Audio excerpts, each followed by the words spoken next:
Election Day, less than 3 weeks away. We've been closely following the only two gubernatorial races in the country. That's New Jersey, where we are, and also Virginia. Both of these races appear to be tightening up. In New Jersey, Democrat Mikey Sherrill once had a double-digit lead over Republican Jack Ciattarelli. Now the Real Clear Politics average shows Sherrill is up by only 4 points. All right, let's talk about Virginia. Democrat Abigail Spanberger has seen her lead shrink from 12 points a few weeks ago to around 6 points with Republican Winsome Earl Sears. The right-leaning Trafalgar poll has her leading by 3 points. That's a statistical tie.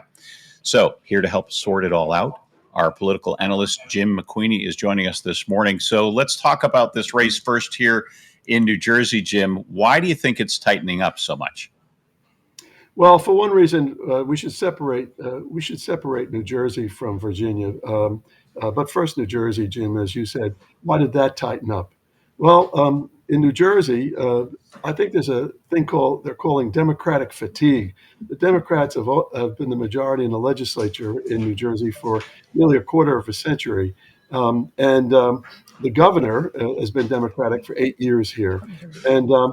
So Jack Ciattarelli, the Republican, is basically saying, have you had enough of the Democrats? And while this is tightening up, as we see Jack there, it is tightening up. One of the things is not so much the head-to-head polls in both New Jersey and Virginia. It was going to tighten up. It tightens up when independent voters or unaffiliated voters, those that aren't registered in either party, who are the dominant force in these elections, right? When they start waking up to how they have to vote. And as they start to wake up here, it gets close. It's not uncommon that it gets close. But in the New Jersey situation, to answer your question, Ciattarelli, I think, is finding some firm ground on saying, are you happy where you are after all this years of Democratic rule? Isn't it time for change? And by the way, I'm not a big believer in the head-to-head polls, and I've run a lot of campaigns, and I've covered them as a reporter. I look at things called the sentiment polls. How are people feeling? And in May in New Jersey, there was a poll by the Eagleton Institute that said basically New Jersey voters are feeling very bad about taxes and the economy. And so that's really at play here. And Ciattarelli has been banging on that to close this race. Jim, what about Virginia? Do you find the Trafalgar poll credible? And if so, why has Earl Sears cut into Spanberger's consistent lead? Well, those kinds of polls that are sort of affiliated ideologically to one candidate or another, I always give them an extra 5 points for the homeboy or the homegirl in this case here. But when you look at the Real Clear averages, which is a good thing to do, it's still closing on here. So whether it's that poll saying that she's better off, it is closing on here. However, the Trump factor, which everyone thought after Harris won, Harris, who ran a woeful campaign, she still beat Trump in Virginia and New Jersey. So there may have been a lot of undue optimism by Democrats here in setting up the campaign early, thinking that that's going to carry over. Or it's going to carry over worse because they didn't think that Trump would be in a position at this time, in a good position. Well, he's not in a bad position. And I don't think in either case in New Jersey or Virginia, Trump is going to be that much of a factor as the local issues, except in Virginia. Lately, because of the shutdown, as we talked about before, federal employees in the big Democratic areas, Loudoun and the suburban counties outside of Washington, where most of the federal employees are, they're mad at Trump.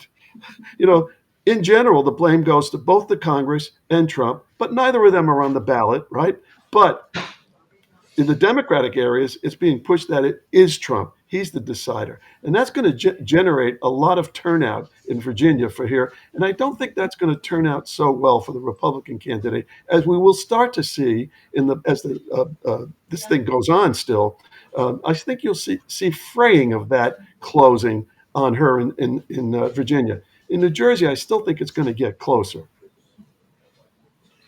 There's been so much discussion, Jim, about whether these two races can be considered bellwethers, showing us what the electorate is feeling, what they're thinking about both parties. So you're saying in Virginia, it could play into that race, not so much here in New Jersey?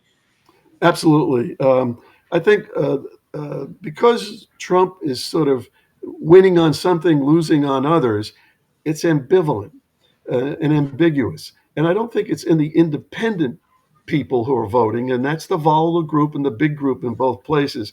I think it's actually to come down to how well the messages for all candidates fashion about state issues, most notably the economy. And in New Jersey, it's the economy and taxes. Taxes are a huge issue in New Jersey. And so far, Chitterelli, I think, has played very well on that by claiming about 25 years of Democrats. Are you really happy? But notably, in the last debates last week, in both states, there were big developments here.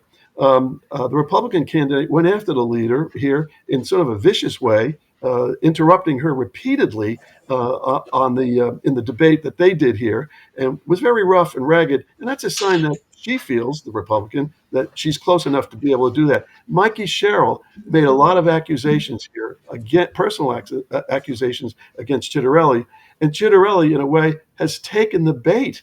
He's suddenly said, "Oh, I'm going to sue you for what you said," and all that, and it takes him off message.